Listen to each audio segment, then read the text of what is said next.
All right, and welcome back to the First Team Fantasy Podcast. We have a lot to cover today. Yeah. So we're going to start it off with the morning games, and my first one, I had the Bears going into Detroit to take on the Lions. Pretty crazy game, honestly. The Lions were favored by 8, and up until like 2 minutes left in this game, the Bears pretty much had full control. Jared Goff started off horrible. Honestly, it did not look like the Lions were going to be able to pull this one off, but sure enough, they did.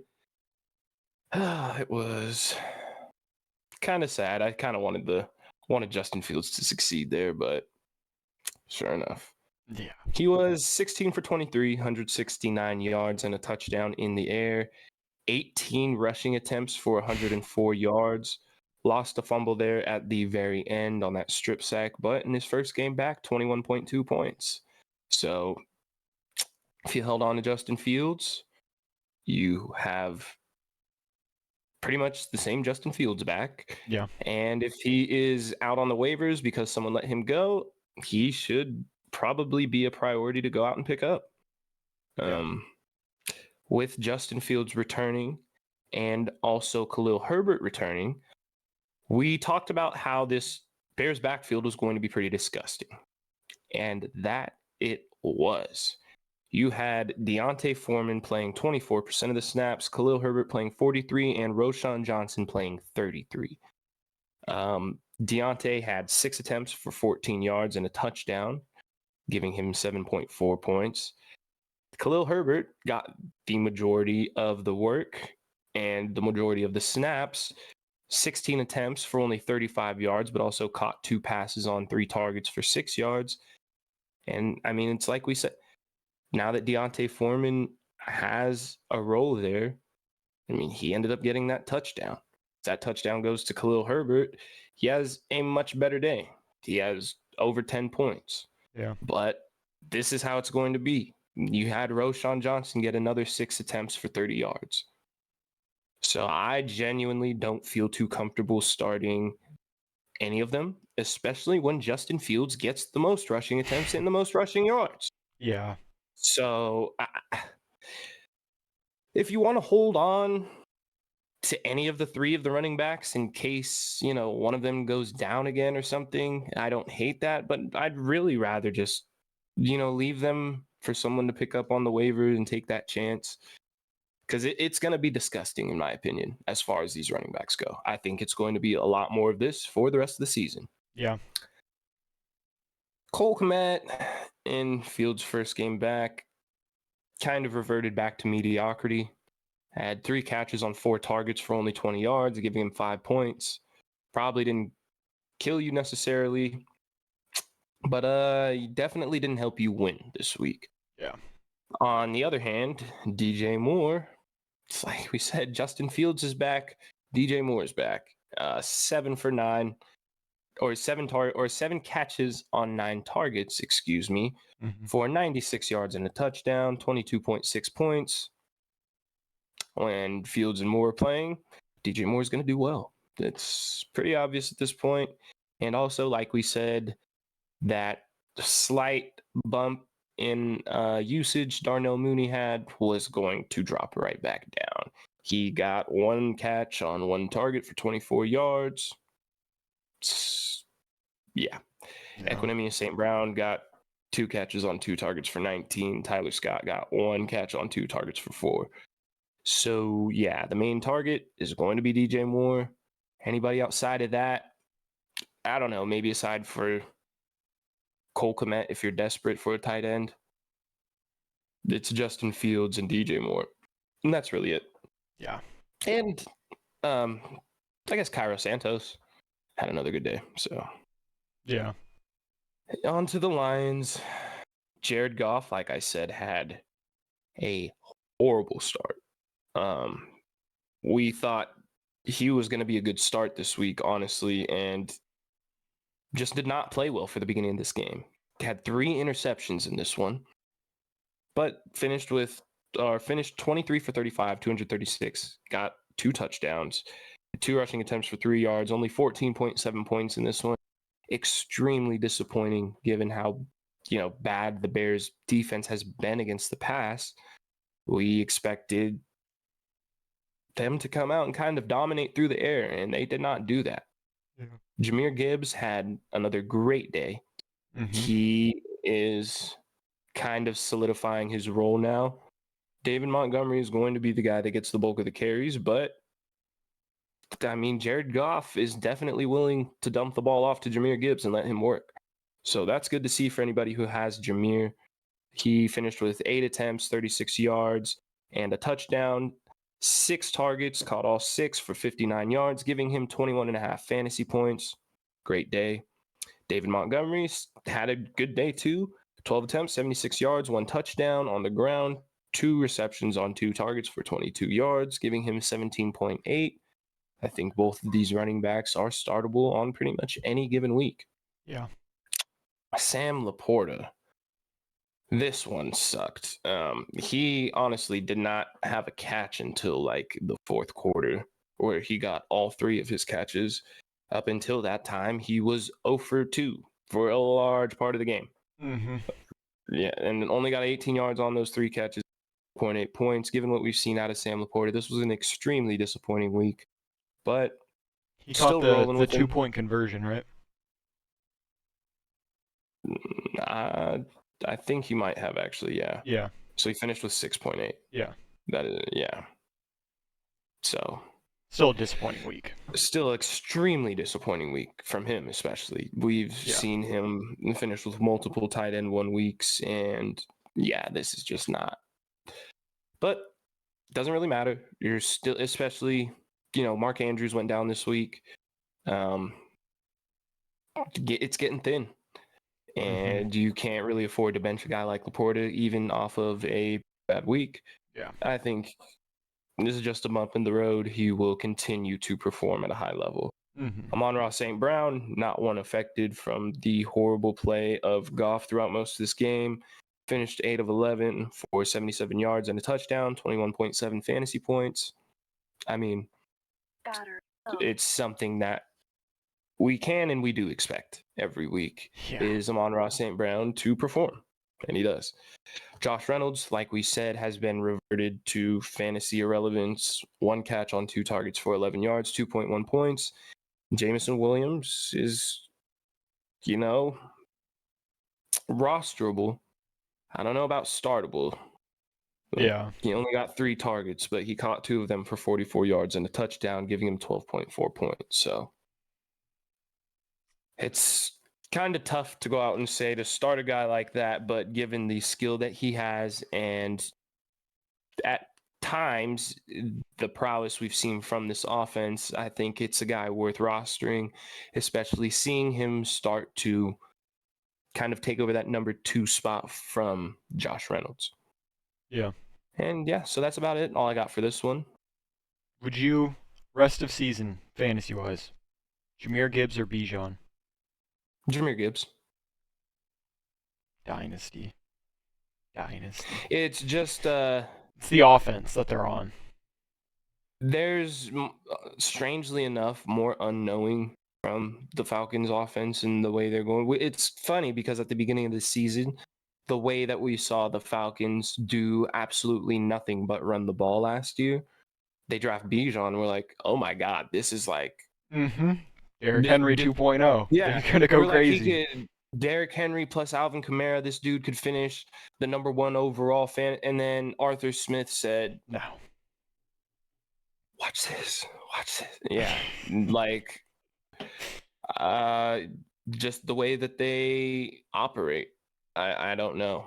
I, at the very least, see that they trust Jahmyr Gibbs in the pass game. And he's doing a lot with what he's getting. So he's giving them a reason to leave him on the field, and they're smart enough to let him help them win games. So, yeah. Well, my first game is the Cardinals taking on the Texans in Houston, which the Texans did win, 21-16. The Cardinals, it's weird because they're like I'm not even. Kyler Murray's obviously better than Josh Dobbs, but the Cardinals are just bad. And like with Josh Dobbs, they had these random flashes, like when they beat the Cowboys, how they did. It was like, wow. I mean, one, it was an off day for the Cowboys, but it's like they show flashes, but then other times I'm just like, this team needs a lot, a lot. I mean, they only gave up 21 points. Their defense is what's been terrible for them. But then Kyler Murray and the guys can only get 16.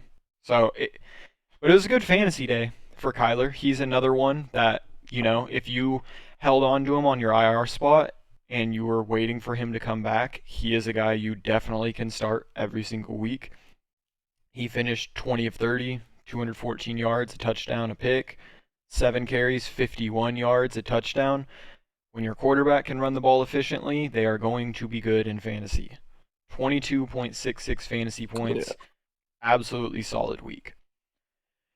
James Conner's starting to get ramped up a little bit more. He had another, slightly underwhelming week, but 14 of 62, caught 2 passes for a single yard, 3 targets, 8.3 fantasy points. I'm looking at he played 69% of the snaps. He's obviously going to be the bell cow back there. He'll get into the end zone. He'll start getting you the touchdowns. He'll start getting a couple more catches for a little more yardage.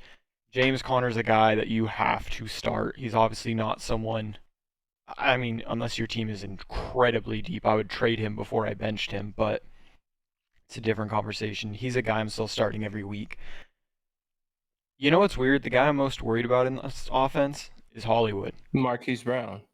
Dude, since Kyler came back, against Atlanta, 4 targets, 1 catch, 28 yards. This week, 5 targets, 2 catches, 18 yards. And this was without Michael Wilson even playing. Yeah. He had 5 targets, caught 2 of them, 18 yards. It's genuinely concerning. Back to back. Rondale Moore outperformed him on one single target. Mm-hmm. This is very concerning. Yeah, I agree. Like, Hollywood just gave us, whoever started him, 3.2 fantasy points.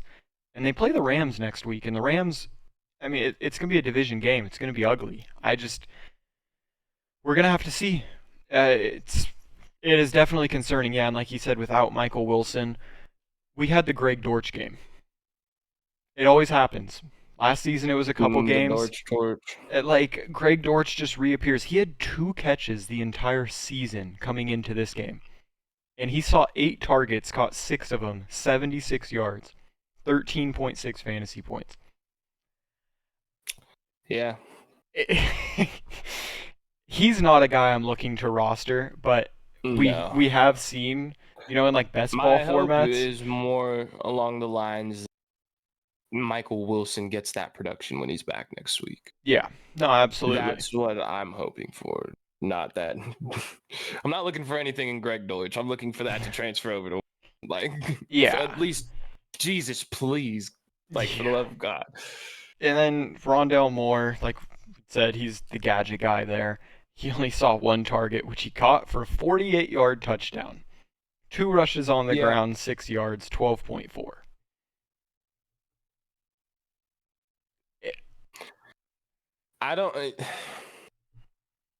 He's a guy that's hard to. Honestly, with him, I'd almost rather let somebody else take that chance and start him on the week where, his big play doesn't get in the end zone and his rushes don't. Yeah. When you only not.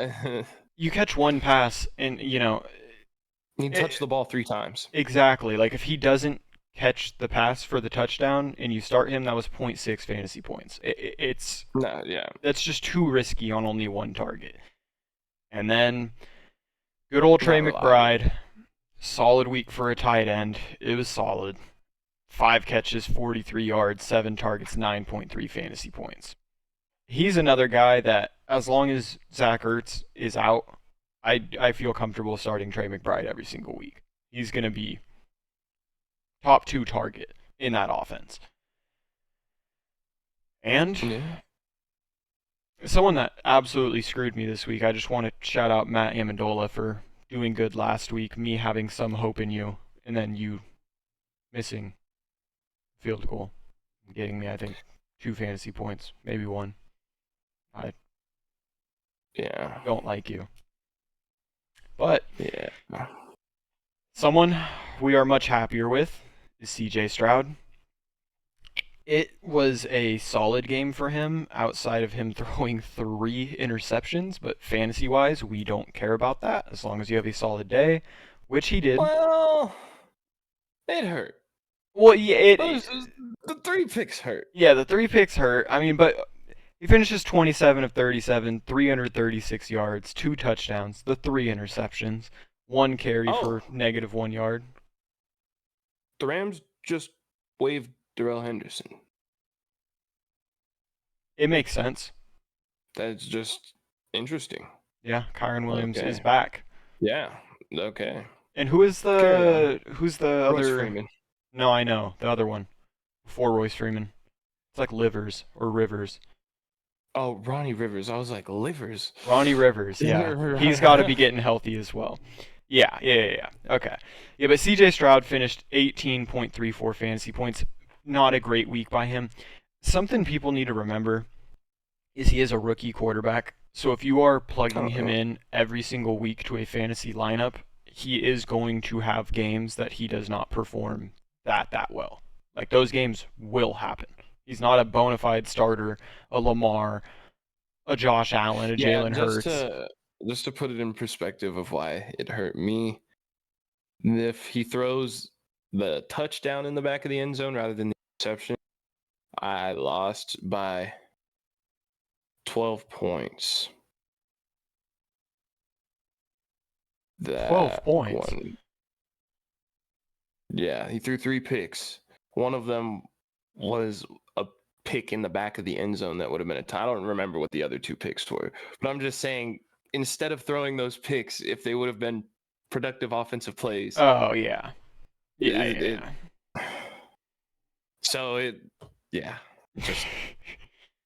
Well, Yeah. Okay. We'll go to someone that, if you started, could have won you the fantasy week, which was Devin Singletary yet again. I thought you were going to say Tank Dell, but yeah. I mean, Tank Dell as well, but Devin Singletary, I take it back. We did talk about it. We did say that he could have a good week. After the previous week that you had to start him. If we legitimately said if Dameon Pierce isn't playing, you're starting Devin Singletary. It might not look good, but you don't overcomplicate this. Yeah, and Devin Singletary does deserve every single carry at this point. Every single one. 22 carries, 112 Second week yards. Over 110 yards. 112 yards, a touchdown, 2 catches on 2 targets, 6 yards, 19.8. Book it, man. I mean, he's had back-to-back really good weeks when we haven't seen Dameon Pierce have this type of efficiency at all this season. So I am very curious what it looks like when Dameon Pierce comes back. Tank Dell, yes, absolutely. He is really someone that could have won you the fantasy week. Like, really could have won you it. 10 targets, 8 catches, 149 yards, a touchdown, 28.9. Have a day, Tank Dell. Him and CJ Stroud are honestly scary for the AFC South going forward. That is a very scary looking duo for the future. And yeah, honestly, I'm thinking Nico Collins is the wide receiver too. Yeah. And that's, I mean, gosh, it's crazy to say you can start the wide receiver 2 on the Texans every single week, but you can. Nico Collins, also 11 targets, the most targeted on the team. 7 catches, 65 yards, 13.5 fantasy points. Solid week from him. Even Robert Woods with Noah Brown being out. Saw 8 targets, caught 5, 44 yards, 9.4. CJ Stroud can support 3 wide receivers fantasy-wise, which is insane. But it's very doable for him. How'd Schultz do? Schultz was the odd man out. He caught a touchdown, which made him have a solid fantasy day, but he only saw 3 targets, caught 2 of them, 32 yards, but a touchdown. The red zone threat finished 11.2, so he had a solid fantasy week. But when we're looking at target share, you had 10 for Tank Dell, 11 for Collins, 8 for Woods. Dalton Schultz only got 3. But, again, red zone threat. Gets the touchdown, gets the job done for your team. You can't be mad at it. Michael Thomas just got placed on IR. That's why I dropped him ahead of time. I knew it was coming. They said fairly significant. They said fairly significant. I was like... it was immediately after the game, too. It was fairly significant. So it was like, Yeah, but that's all I had. Yeah. All right. With that, we will get into the Los Angeles Chargers heading to Green Bay to take on the Packers. Chargers were favored by 3 in this one. Wow. The over-under was 44 points, and the final score was 23-20 Packers. So if you took that over, you were probably hating Quentin Johnston there at the end of the game, dropping that pass. Because that would have put them in field goal range. They at least would have been able to tie it up, hit the over, go into overtime. But yeah. That didn't happen. Justin Herbert still, despite everything, continues to do well in fantasy. It was, I think I called for him as my start of the week at the quarterback position this week. And 21 for 36, 260 yards, 2 touchdowns, 8 rushing attempts for 73 yards. Justin Herbert ran for 73 yards, was the lead rusher on the chart. Austin Eckler looks slow as hell. Yeah, we'll he get does. to that in a second. Yeah, he does. But 73 yards for Justin Herbert is just insane. So he finishes with 25.7. Great week. But I don't know. Despite the Packers being good against the pass, I really liked him I did not expect the 73 rushing yards. So I'm not going to sit here and act like I did. But the Packers are awful on the ground, or against the rush. So I don't know. I was expecting a little more out of Austin Eckler. He is... I don't know. It's kind of rough, honestly, because he's not catching the passes. He's really not. And he's not been that effective. I mean, he was 10 for 64 on the ground, so you look at that and it's efficient. Well, he does the thing that the Chargers somehow always do, which is fumble the ball on the 1-yard line. It used to be a Melvin Gordon thing. I knew it. I knew you were going to say his name. Let him rest. No, I can't because he and they finally free themselves of it. And now Austin Eckler's doing the same damn thing. It's like, I feel bad because it's like, oh my God, they thought they got over this. No, it's still haunting you, just in the form of a shorter, bald midget. And I just don't understand. Eckler's not been doing good. It would have been a great day had he gotten into the end zone rather than giving the ball to Green Bay. But that's not what happened. And he only caught 2 passes on 3 targets for 6 yards. This is what, like, the efficiency on the ground has never been something that we've been clamoring for Eckler. He's always got it done in the receiving game, and I just don't know. You're still starting him on any given week, but we just need to see more. They're going up against the Ravens on Sunday Night Football this next week.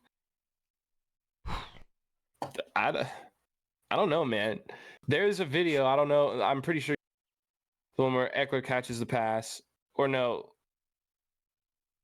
it was just a run to the outside, and he breaks out, and he's running along the sideline, and it looks like he's in slow motion. Austin Harris or Najee Eckler? Jerome Bettis. Without being a tank. Exactly. Like, what happened to his speed? It's gone. Enough Yeah. on that, though. Josh Kelly, 6 attempts for. So, yeah, Eckler finishes with 7 points.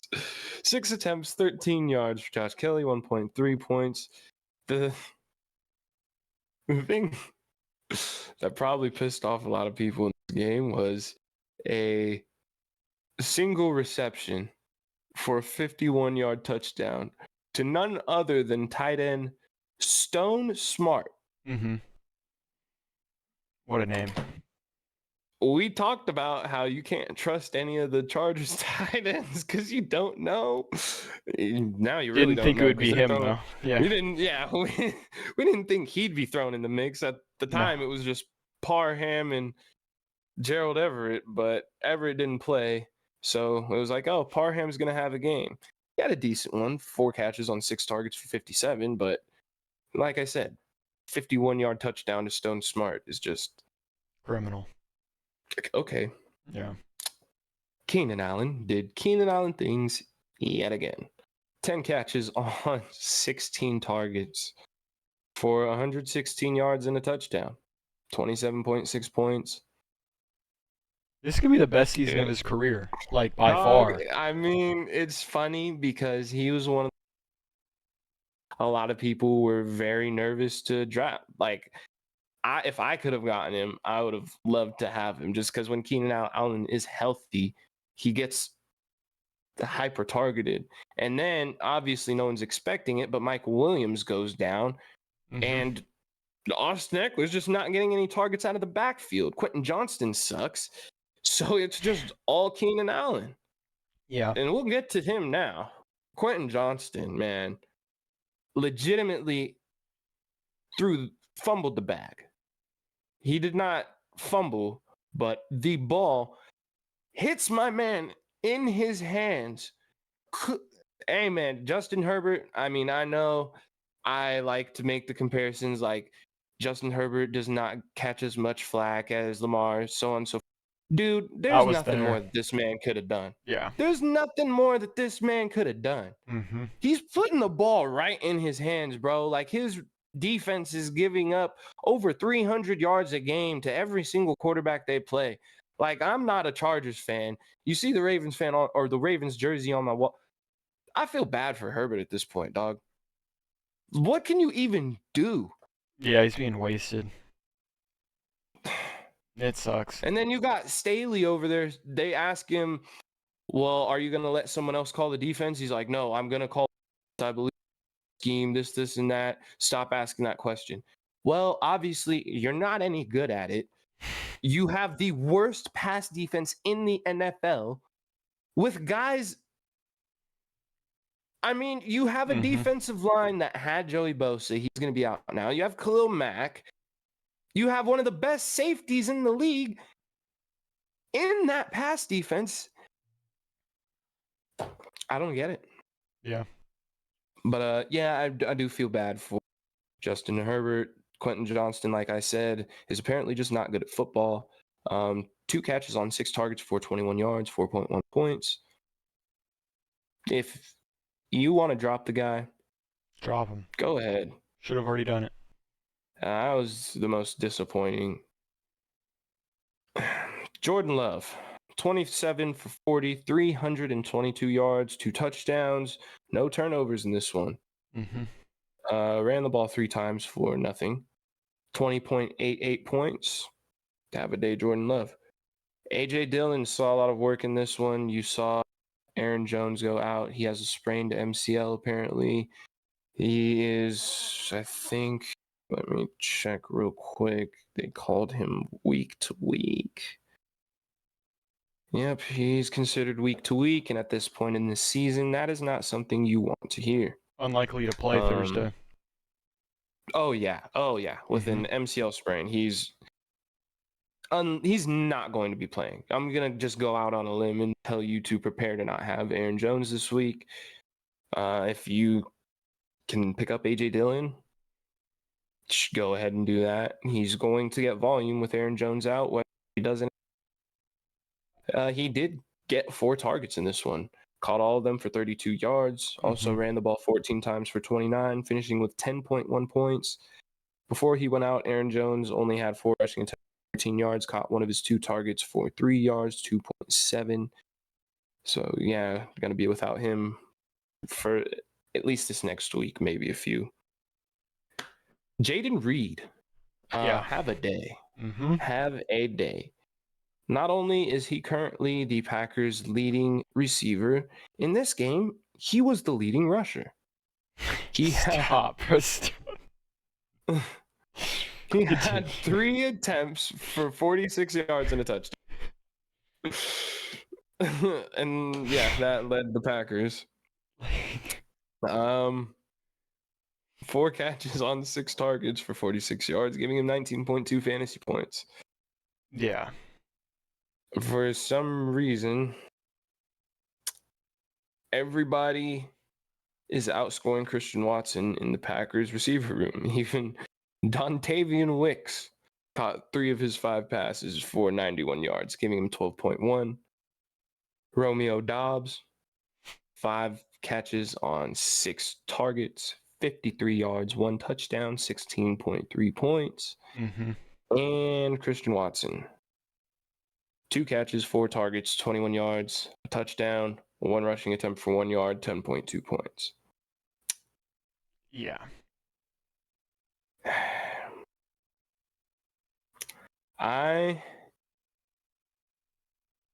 Luke Musgrave, 4 catches on 6 targets for 28 yards, 6.8 points. This Thursday, I mean, it's hard. I'm not starting Dante. I think Romeo Doubs is a good start.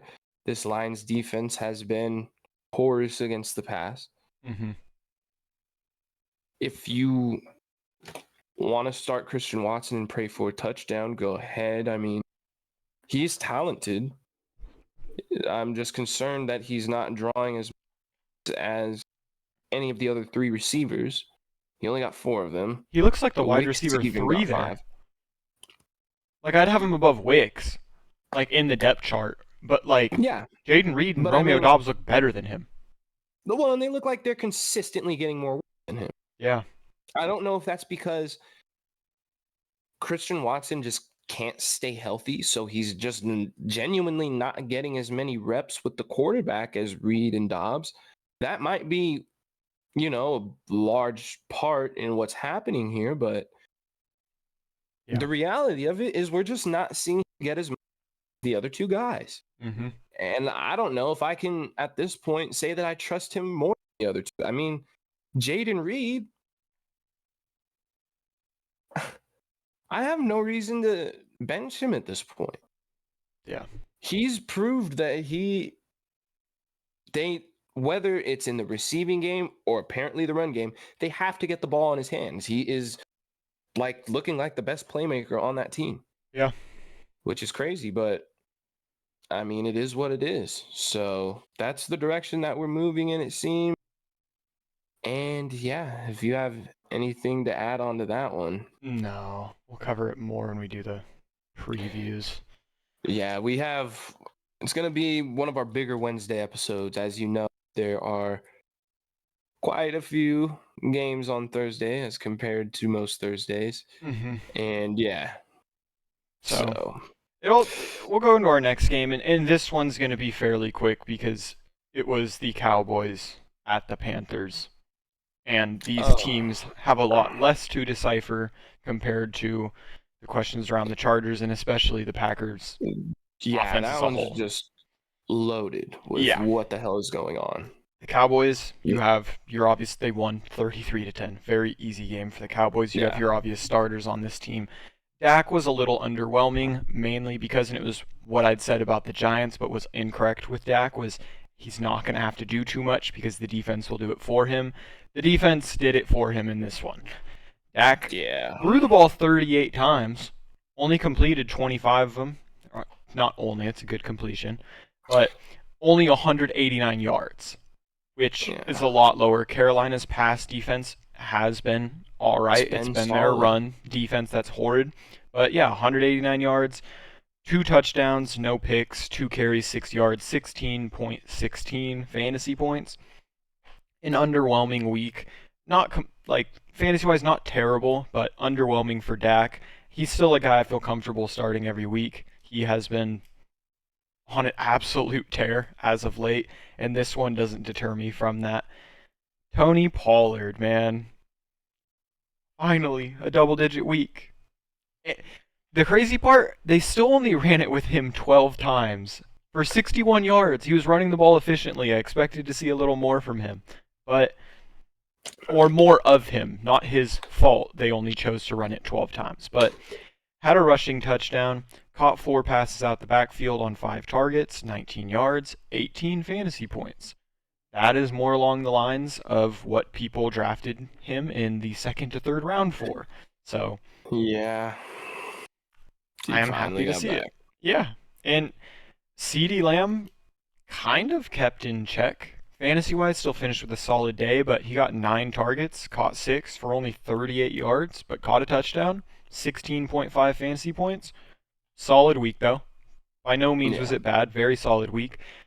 And then we get into the other two. And we said we like the upside of Brandon Cooks more, and I think that still holds true. He played 72% of snaps compared to Michael Gallup only playing 35. So it is clear, at least as of now, who they see as the wide receiver 2 until Martavius Bryant really gets...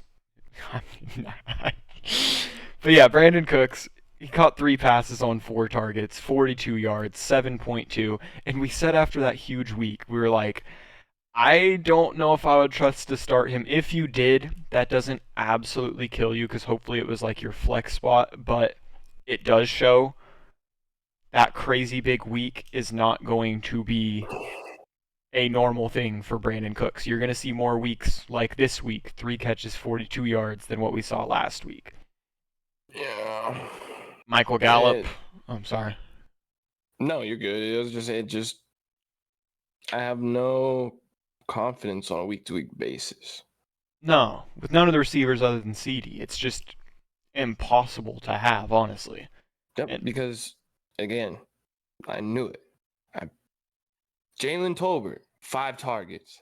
I knew it, man. This is why. This is why, bro. Because they'll have one game where Brandon Cooks gets like 10 targets, and the next game Jalen Tolbert gets more targets than him. Yep.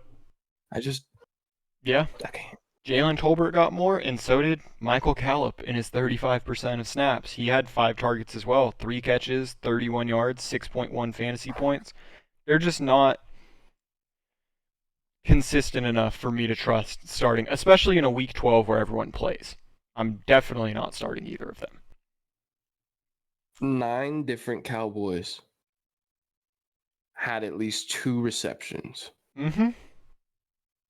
Dak was throwing it. Everyone. One of those guys, Jake Ferguson, had a very underwhelming week. I guess tight end standards not very underwhelming, but 3 catches, 32 yards on 5 targets, 6.2 fantasy points. Again, it was not a big tight end week. No, so that's why I took it back. You know, it's not a terrible week. Not like our anomaly. That's why. Remember the other week we pointed it out. Like, okay, because it was an anomaly. That does not happen. Yeah, the tight end scoring like that. No, and I mean, if you started Jake Ferguson, you're probably not or weren't happy to see Luke Schoonmaker get a touchdown. The backup tight end had 2 catches on 2 targets, 23 yards, and a touchdown. 10.3 fantasy points. The highest scorer for the Cowboys, yes, was their defense yet again. 22 fantasy points, Dallas defense. Very easy decision to start them if you had them this week, and it paid off yet again. Yeah, the top... There weren't even 10 tight ends in double digits this week. Yeah, so that makes you feel a lot better about the Jake Ferguson performance. So, yeah, chances are, I mean, the Jake Ferguson and Sam Laporta, those weren't the performances that killed you this week. Because if there weren't 10 tight ends in double digits and one of them was Luke Schoonmaker, who was in double digits, I mean, you know. To elaborate on that a little bit, 3 of the top 10 tight ends this week were Josh Oliver on the Minnesota Vikings. Josh Oliver, not TJ Hawkinson. TJ Hawkinson did finish at 10, but with 9.5 points. Yeah. Oliver had 14.7. Stone Smart at 5. Yep. With 12.1. And Luke Schoonamaker at 8. Yeah. That just tells you the Nobody landscape. started any of those. So, yeah, you were okay at tight end this week. Yeah. And to quickly go through the Panthers, because there's not too many guys we look at here, what should have been CJ Stroud is Bryce Young. For the Panthers, 16 of 29, 123 yards, a touchdown, a pick, 2 carries, 3 yards, 6.2 fantasy points. When you only complete 16 passes and it's only for 123 yards, your receivers probably did not do very good, unless you are Adam Thielen, who 11 targets, 8 catches, 74 yards, 15.4 fantasy points. Very solid week, Adam Thielen, yet again. Laviska Shenault, 2.9 fantasy points. Jonathan Mingo, 1.6. Tommy Tremble, 7.4 for the tight end because he caught a touchdown. He only had 1 catch, but it was a touchdown. Yeah. And then your running backs, Chuba Hubbard. I mean, not really good days for either of them. Chuba Hubbard, 10 carries, 57 yards, 2 catches, 2 targets, 8 yards, 8.5 fantasy points, 49% of snaps. Miles Sanders, 11 carries, 50 yards, 1 catch on a single target, 2 yards, 6.2 fantasy points, 46% of snaps. Now they're getting closer to going back to just being even split. So now any hopes you had, Chuba's getting most of the looks, I could maybe start him. Miles was the lead back, I could maybe start him. Nope. That is gone again. I don't really trust either of them. Yeah, I saw some. I mean, let's be honest. The percentage. Okay, I'm going to be careful with what I say because your girlfriend is a Cowboys fan. We love her. She does a lot of help with everything we do here. So I need to. But there are some Cowboys fans who aren't that smart. I saw one say DaRon Bland is the best defensive back in the NFL because he has the most pick sixes. But you saw it on Twitter, man. You know how Twitter is. Twitter people just say whatever behind it. Did they have an actual picture of themselves, or was it a random profile picture? It was them. They stood on it. Yeah, it was them. They tweet multiple times in the same day. Tweeted at different people that DaRon Bland is the best defensive back in the NFL. I was like, this is the most homer beat. Geno Stone leads the NFL in interceptions. You do not see me saying Geno Stone's the best DB in the NFL. Come on, man. Like, that's hilarious. I just had to bring that up because it was like, this is. That's honestly, that's funny. It was just a funny story from Twitter, but no disrespect to the intelligent Cowboys fans. We love you. But there are some that have some very peculiar stances. Oh, yeah. But yeah. So on to that. Did you have anything else for that game? No. Sorry for digressing a little bit, but on to my final morning game. And our last one of this episode before we take a break, get into the rest of the games and the waiver wire. The Giants at the Commanders, and I owe you an apology, Tommy DeVito. I genuinely do. Despite the Commanders having probably the worst all-around defense in the NFL, I still doubted you. I did not think that you could go out and get it done. Not only did you go out and get it done, you set the franchise record for the New York Giants with 5 passing touchdowns in your first 2 starts. I did not see this coming in a million years. So, have a day, Tommy DeVito. I was wrong. I apologize.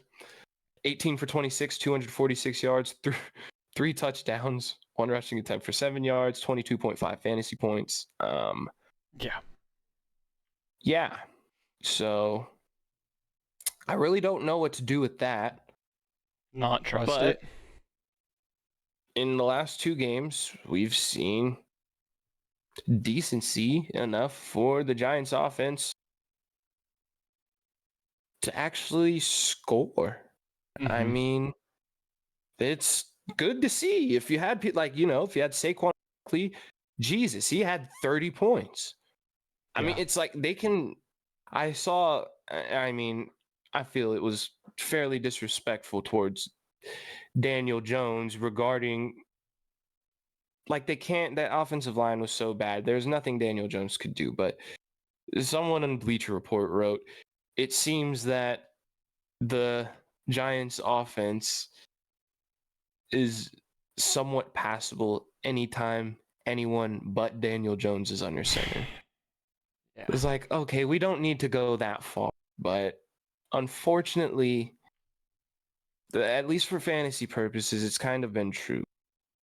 Saquon Barkley, 14 attempts, 83 yards, caught 4 of his 5 targets for 57 and 2 touchdowns. Now, granted, not some of it. Saquon Barkley's pure skill at the game of football is kind of what led to that. Yeah. But, with a healthy Saquon Barkley, you just put the ball in his damn hands and let the man work. Mm-hmm. And this is what happens. So they did that. They did just that, and they won the game. Yeah.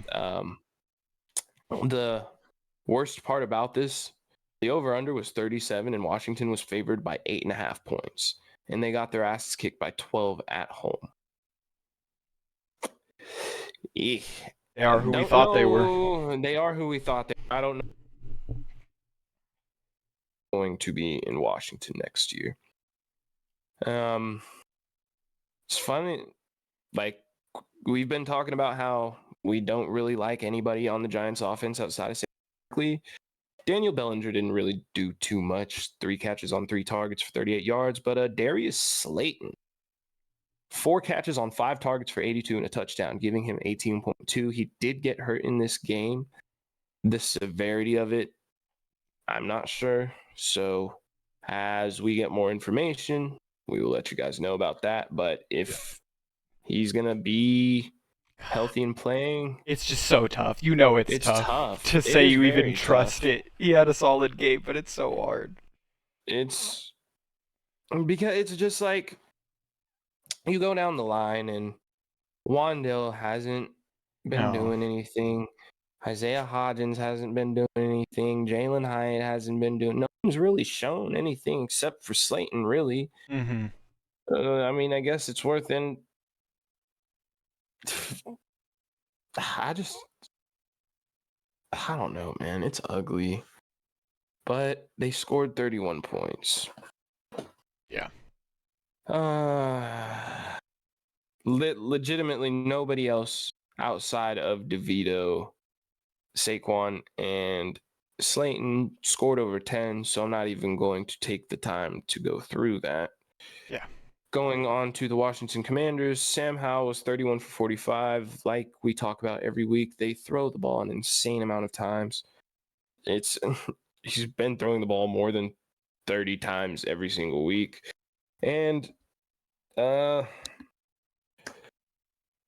parlay, what happened on that? Who was the one who sold our bag this week? I think 2 people did. A plethora of people. Mm-hmm. Yeah, so Sam Howell didn't, though. No, he didn't. So thank you, Sam Howell. But he sold the Commander's bag in quite a disgusting way. Yeah. I don't know if you guys watched that game, but well, Sam Howell at the time had 1 touchdown and 2 interceptions. The final drive, game is on the line, under 2 minutes left. He's getting pressured, goes to throw the ball out of bounds. It does not happen to make it all the way out of bounds. Isaiah Simmons gets a pick 6 because this man couldn't throw the ball away. Like, oh God. And the Commanders lose on it. Yeah. That was a travesty. That was horrible. And we've seen a lot of turnovers out of Sam Howell, unfortunately. He got into the end zone on the ground, had 3 attempts for 35 yards and a touchdown. I mean, he still finished with 20.7 fantasy points. So Yeah. for fantasy purpose, we don't really care if the Washington Commanders are winning or losing. We actually prefer them getting their ass kicked in every game because they're having to throw the ball a lot. Mm-hmm. And Sam Howell is actually decent at running the ball, so he can scramble a bit. So we like starting Sam Howell. I don't know how the Commanders feel about it, nor do I really care because I don't like that team anyways. It's the lesser team in the Washington, D.C. area. Bums. Brian Robinson, 17 attempts for 73 yards. Yet again, is at the top of. I mean, it's I don't get it. No. Like where? Well, the minute that we make a statement that I don't know if I could trust Brian Robinson, he just pops off the next 2 weeks. It's like, Well, there was no Antonio Gibson this week. yeah, but even the week they did have him, Yeah. he was the lead receiver. Yeah. That was confusing. Obviously, the week they didn't have him, if you weren't starting Brian Robinson this week, I don't know what you were doing. Yeah. Because, without Antonio Gibson, it's like, oh, that's a must start. Mm-hmm. So this week, I guess it does make more sense that he did catch 7 passes on 9 targets. You know what? No, it still doesn't make sense. It still doesn't make sense. Because why are they throwing the ball to the running back so much? They have Terry McLaurin and Jahan Dotson.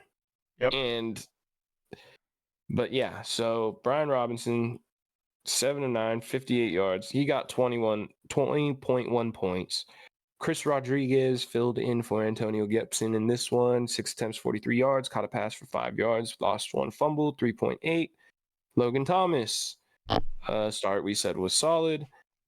Had a solid finish. Caught 5 of 8 targets, 58 yards. Lost fumble, 8.8 points. Terry McLaurin didn't have the last fumble hurt. Yeah. He'd have been above 10. He'd have been top 10. We're right on par. Yeah. You know?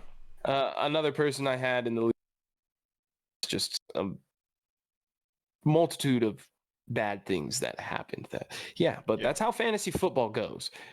You have no idea when these things take place. Mm-hmm. But yeah, Terry McLaurin, not a bad day, but not a good one. 5 catches on 7 targets for 43 yards, 9.3 points. The amount that they spread the ball out really hurts him. Yeah. As far as his fantasy value. He's, it's been hard to really separate him from Jahan Dotson. Yeah. Which is sad because at a certain point, it was at the point where Jahan Dotson was taking reps as the holder for field goals in practice. So I don't know on a week-to-week basis what to do with the receivers in the Commanders' receiving room. Yeah. Because last week we had a goose egg out of Jahan Dotson. This week, for a large part of that game, he did have a goose. He happened to pick it up near the end, caught 3 of his 4 targets in the second half for 23 yards and a touchdown, giving him 11.3 points. For a large part of that game, he was not involved. Yeah. And this was with Curtis Samuel getting ejected fairly early in the game. Mm-hmm. Which, Curtis Samuel, I dropped your dumbass because why are you fighting? You're the smallest guy on the field. Who do you think you are? Man, I need it, man. I need this fool, and he gets me 1.5 points and gets his ass kicked out of the game. Yep. Dropped forever. I will never roster Curtis Samuel again. I don't care if that man scores 30 points. You can go on somebody else's team because the moment I put you on mine, you get ejected. Come on, man. Yep. You can't make this stuff up. No. You can't. Of course and then not. Byron Pringle, 3 catches on 3 targets for 22 yards. I don't give a damn about him. And that's that. That's our morning games. No, Curtis we got Samuel. more. Oh, you got one more. No, I got one more too, but we I'm got- pissed off now. I have 2 more and you have 1 Curtis more. Samuel just Yeah. reignited my anger. No, it's all good. So yeah, we got 3 games left. We're gonna pick up the Damn, pace. how many Just morning games were there? there were 8. So I got 2 more and you got 1. We'll pick up the pace a little bit just to get through these in a timely manner. This next one should be pretty quick. It was the Raiders at the Dolphins. Another one where the two teams I'm gonna write a exactly strongly worded email to Curtis Samuel. you know exactly who you're starting on these two teams. The Dolphins were able to win 20-13. I'm going to give my credit to the Raiders, though. My team, no one gave them a chance at all coming into this game. The Raiders' defense especially did fight. Aiden O'Connell, rookie quarterback, got it done through the air for fantasy purposes, but for regular football purposes, I'm going to go out and say it. I would like to see Jimmy G get another opportunity next week with a new coaching regime and a new mindset on the season. But I digress. Different conversation. Aiden O'Connell. Yeah, I mean, I don't think he's gonna be a starter in the NFL. Aiden O'Connell? Yeah, neither do I. Maybe, Okay, I mean, maybe down the line, who knows? But no, Yeah, he maybe should down not the be line, starting I right think, now. No, he's like a Jake Browning. He could be a good backup, but it's just not. It's what ends up happening. You don't get a lot of Brock Purdy's that just come out of, even guys drafted. Most quarterbacks that are drafted not in the first round do not end up. Even most of them that are drafted in the first round don't end up. Seriously, honestly, you just don't know. We might be watching it in real time with Bryce Young. So yeah, but Aiden O'Connell got it done for. Pickett. Yeah, exactly. He was 24-41, 271 yards, a touchdown, 3 interceptions, a single carry for 3 yards, 12.14 fantasy points. Obviously, we're not looking to start him. To touch on the 3 guys that we are looking to start every week. First one being Josh Jacobs. He was absolutely stifled this game. That's what's really hurt the Raiders' inability to run the ball. 14 carries, 39 yards. Only had 1 target out of the backfield, which he caught for 12 yards, 6.1 fantasy points. Tough week for Josh Jacobs. That is not, I'm not even going to say not even like a salvageable week. That is a rough week for Josh Jacobs owners. Devontae Adams, very solid week. 13 targets, caught 7 of them, 82 yards, including a touchdown, 21.2 fantasy points. There is the production and mainly the volume we expect for Devontae Adams. The Raiders able to look his way, and he had a very solid week. And Jacoby Myers, I mean, had a somewhat salvageable week based on expectations I had for him coming in. He has not been targeted heavily at all with Aiden O'Connell running the offense, and he was not again this game. He had 5 targets, 4 catches, 49 yards, 8.9 fantasy points. I commend you if you kept him in your starting lineup, but I still am not very confident in him going forward as long as Aiden O'Connell is the starter. He just does not get nearly the targets he was getting with Jimmy. So that's just something I'm monitoring. Someone I was happy to, I'm going to touch on him quickly, Hunter Renfrow. That catch, that hurdle. Why was he not playing earlier in the season? He had 5 catches on 5 targets, 42 yards, 9.2. I hope to see more of you, Hunter. Michael Mayer, solid week for a tight end. 5 targets, 4 catches, 46 yards, 8.6. I still think there's a lot safer options at tight end because Michael Mayer has been a little bit up and down, which is expected from a lot of rookies not named Sam Laporta, Jordan Addison, Zay Flowers, and even those guys. We've seen a little bit of fluctuations. It's just going to happen. The Dolphins side of the ball. Oh, sorry. Go ahead. Just to quickly, before you get into the Dolphins side of the ball, one thing, I can't say I'm super concerned, but there is some unknowing with the Raiders offense at this point after that performance of Aiden O'Connell. It is up in the air. Will they go back to Jimmy G? What is going to happen? Because they weren't successful forcing Aiden to throw the ball, and that could put in jeopardy Devontae Adams, fantasy relevance for the rest of the season. Yeah. Given the fact that a lot of leagues, the trade deadline is either this week or coming up very soon, it's a question that we will talk about in a later episode, but things to do with, I think we're going to do a trade episode because of the trade deadline coming up in a lot of leagues, just what to do with some of these guys. But yeah, there's just questions surrounding some of the guys like on the Raiders with the question marks on that offense. Yeah, no, absolutely. And then to quickly go through the Dolphins side, we had our obvious starters. Tua, you were starting 28 of 39, 325 yards, 2 touchdowns and interception, 2 carries for 6 yards, 18.6. The Raiders' pass defense has been serviceable. Tua lit them up for 325 yards. 18.6 is a solid week, you know? Decent day, yeah. Yeah, decent day for Tua, but it was an obvious start for him.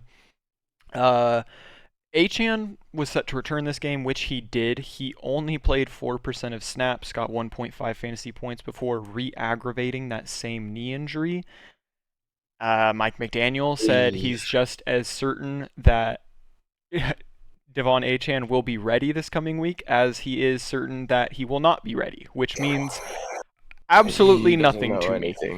I feel like it would be smart of the Dolphins to let him rest another week, seeing as he re-aggravated very quickly in this game, but we will have to see on that. Raheem Mostert, 22 carries for 86 yards. And to make it even better, Raheem Mostert's status just changed from healthy to questionable. Yeah. Just to put a little bit more unknowing in that backfield if there wasn't enough already. Yeah, he had extreme volume out of the backfield. He only caught 1 pass out the backfield for 7 yards on 2 targets, 10.3 fantasy points. By no means did it kill you, but I'd say that's a very week for Mostert against a very weak Raiders run defense. Raiders defense, yeah. It was Raiders run defense. Raiders run defense. Okay. I misspoke.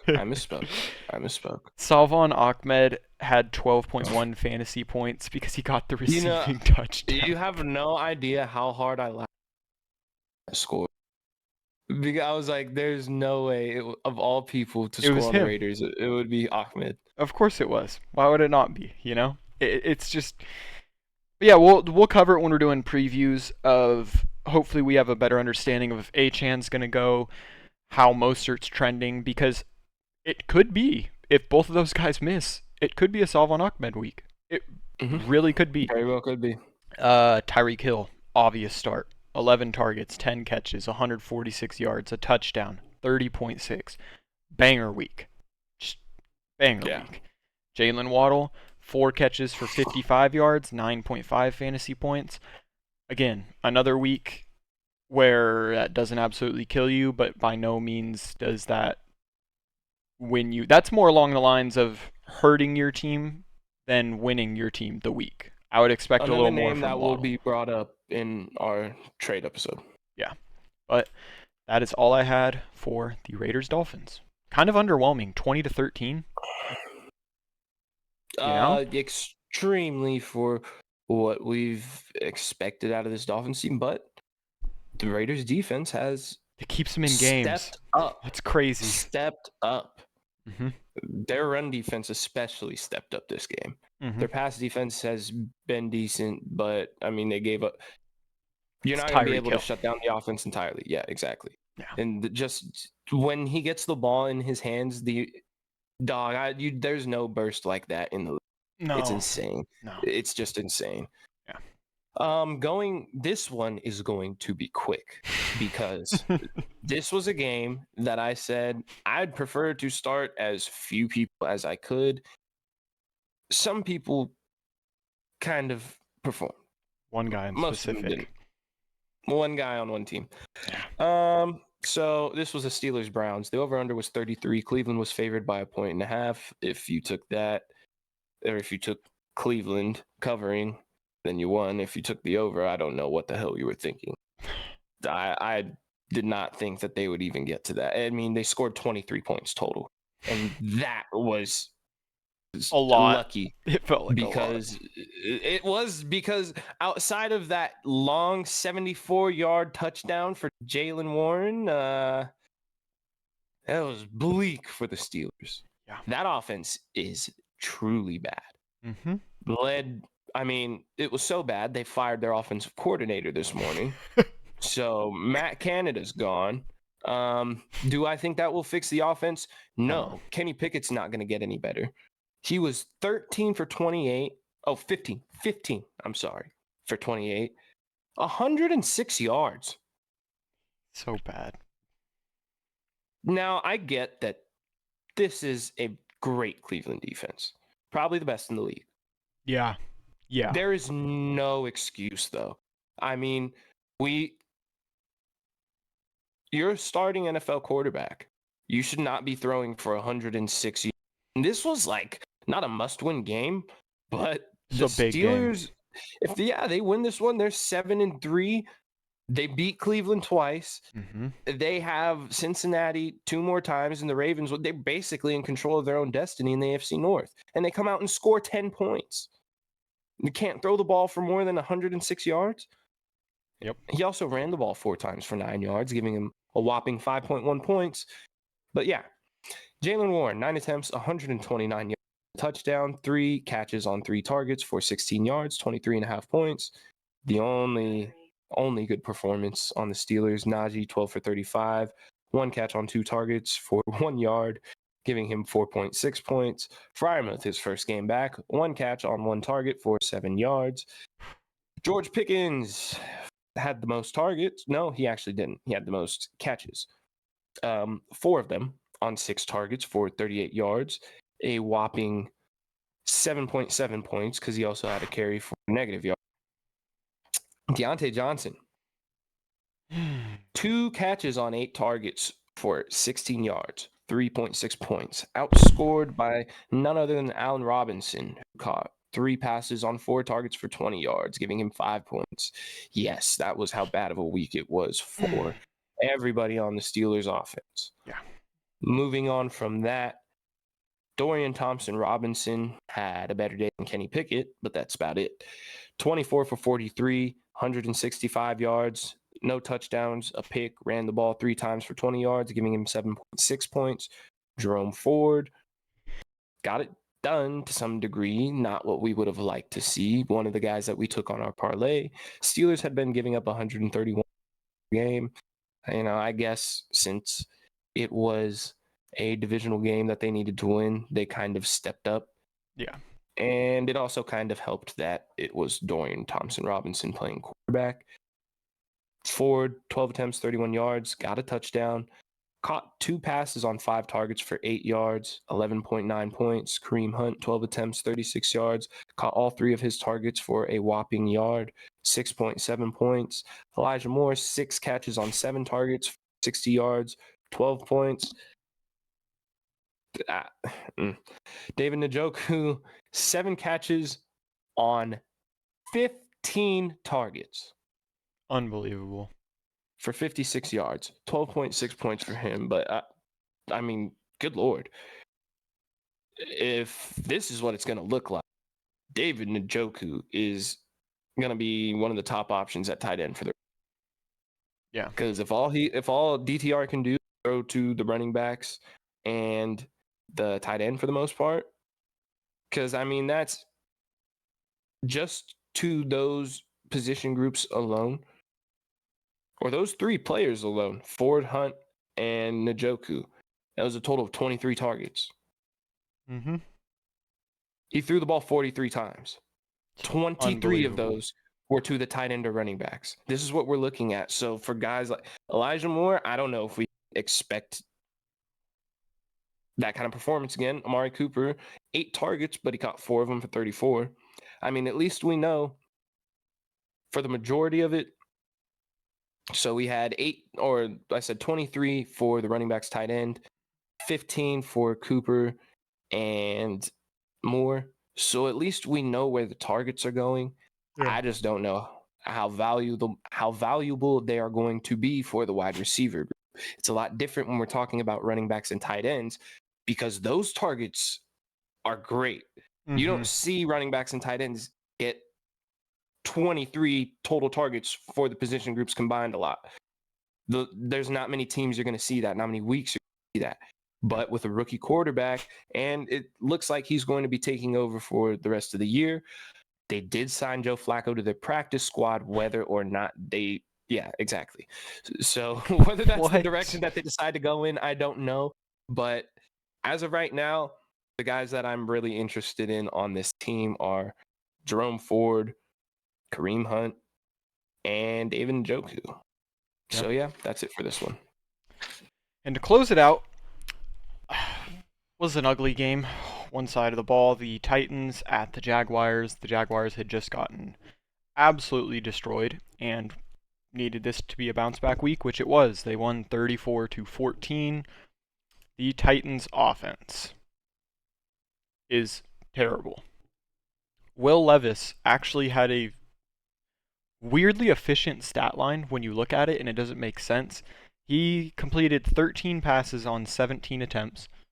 How do you lose by 20 and only pass the ball 17 times?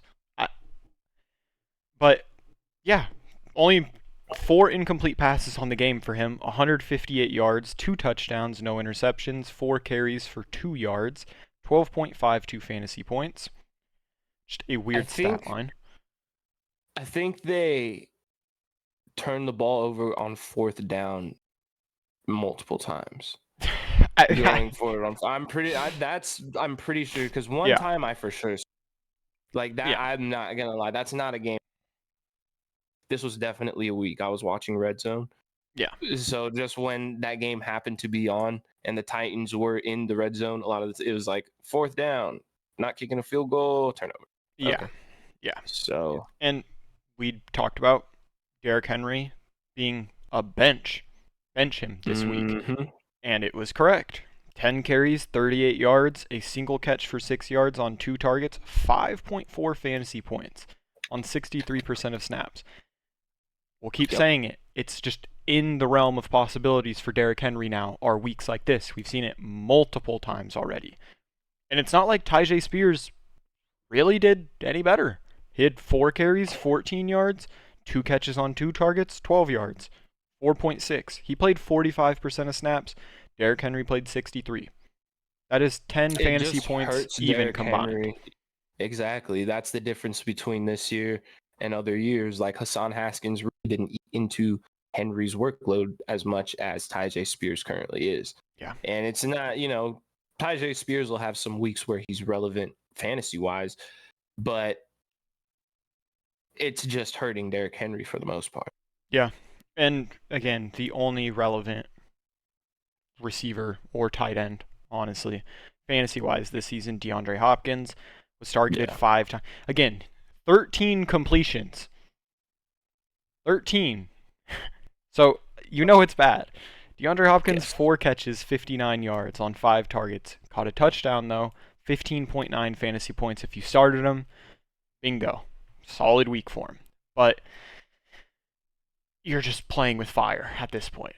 Will Levis has shown he's willing to throw the ball to D-Hop at a very high rate, so that is a positive note, though. Chris Moore, I added this because his stat line is hilarious to me.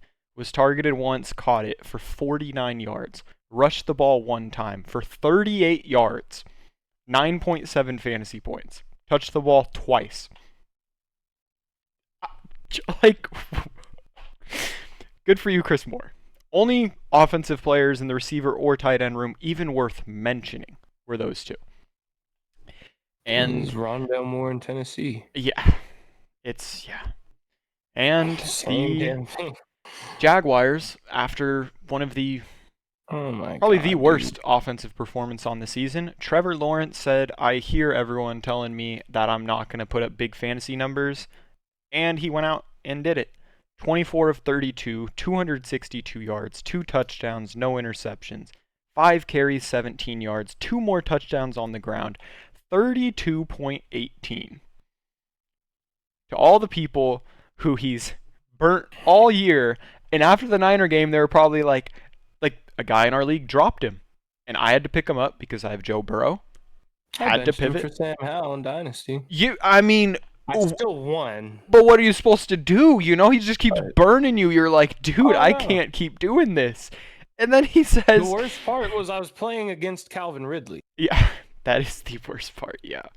But Trevor Lawrence, I am not saying he's just completely back, but at least he's shown It is still in the cards for him to absolutely boom, which was a positive note. Yeah, just irritating timing. Oh, yeah. And, I mean... He's like the Gabe Davis of quarterbacks. Yes. Yes. I completely agree with that. And then... ETN had a very not good week. Yeah. 14 carries, 52 yards. 3 catches on 3 targets for 7 yards. 8.9. Yeah. He hurts you. That hurts you, especially how he's been playing this season. That's one. I had him and Aaron Jones in guillotine this week and survived. Yeah. Yeah, that's just okay. Calvin Ridley, Mr. Box of Chocolates. We don't know what he's going to do. He freaking did the thing this week. And that's why we say we just don't know. Because we literally don't. There's no predicting what that man is going to do on any given week. Just like Trevor Lawrence, you'd been leaving him in your lineup, and he'd just been burning the crap out of you, and then you're probably like, you know what? I'm going to pivot to someone safer. Got you, dude. It's Calvin Ridley season back. 9 targets, 7 catches, 103 yards, 2 touchdowns, a carry for 18 yards, 31.1. Yeah. There's nothing more to say. We just don't know. Again, I don't care that they did this in this game. We still don't know. I still don't trust him. I still don't trust Trevor Lawrence every single week. It's just... I mean, I think, though, it's at the point, especially in the season, where you cannot... Like, Calvin Ridley's not Gabe Davis, right? You didn't draft him in the 7th round. You have to start him. Second, third round. And I get, like, we're at the point in the season also where it's like draft capital doesn't necessarily matter anymore. But at the same time, we know what he's capable of. You drafted him because he's capable of this. You can't leave him on your bench. It's just what you have to do, yeah. And then the return of Zay Jones and Calvin Ridley having a very strong week really hurt. I mean, you know what? Yeah, it really hurt Christian Kirk, but no one outside of Calvin Ridley really had a great day receiving-wise. Christian Kirk, 3 catches for 48 yards, 6 targets, 7.8 fantasy points. Zay Jones played 63% of snaps, so he looked decently healthy. 4 targets, caught all 4, 20 yards, 6 fantasy points. Evan Ingram, 6 targets, 4 catches, 29 yards, 6.9 fantasy points. Yeah, I don't know what's going on with Zay Jones' criminal case as well. Yeah, I have no idea. That just seemed to come and go.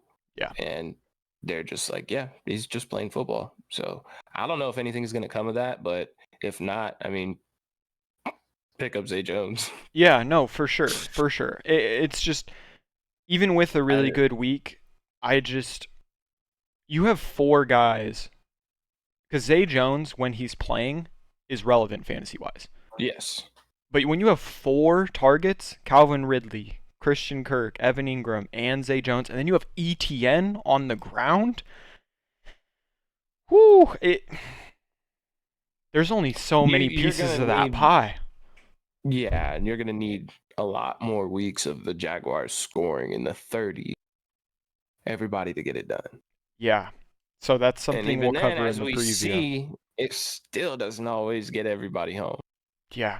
So we'll have to monitor it, but if you're a Jaguars fan, you don't care. Yeah, very good win. You don't care. Yeah, you're 7-3.